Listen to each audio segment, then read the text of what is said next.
CIST, une séquence d'une rare intensité qu'ont vécu les auditeurs de la matinale de France Inter ce mardi 15 mars lors de la chronique de Sonia De Villers sur la guerre en Ukraine.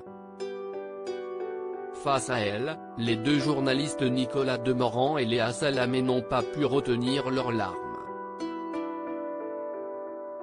Léa Salamé, 42 ans, ne pouvait pas imaginer qu'elle finirait en pleurs lorsqu'elle a invité sa consoeur à prendre la parole dans la matinale de France Inter. Vous revenez ce matin sur deux photos déchirantes. Deux femmes enceintes fuyant la maternité de Marioupol sous les bombes ont été photographiées. L'une a accouché. L'autre est morte, a dans un premier temps annoncé la compagne de Raphaël Glucksmann. Sonia De Villers a alors débuté sa chronique dans une ambiance grave, à la mesure de son sujet atroce, celui de la guerre en Ukraine initiée par le clivant président russe Vladimir Poutine.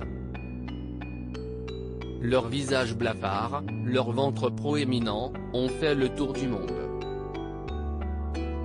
Un photographe ukrainien, Evgenia Imaloletka, les a saisis. La première descendant un escalier à moitié en ruine, une couverture sur le dos, un énorme sac mauve accroché au bras et surtout, un pyjama d'hiver beige à gros pois noirs qui permet de la reconnaître sur les clichés suivants. L'autre n'est plus en état de marcher, a-t-elle débuté avant de déclamer la totalité de son texte. Dans la foulée, CIST Nicolas Demorand qui reprend la parole, les yeux mouillés par l'émotion, tout juste capable de s'éclaircir la voix pour déclarer « On est écrasés dans ce studio, avec, tous, les larmes aux yeux ».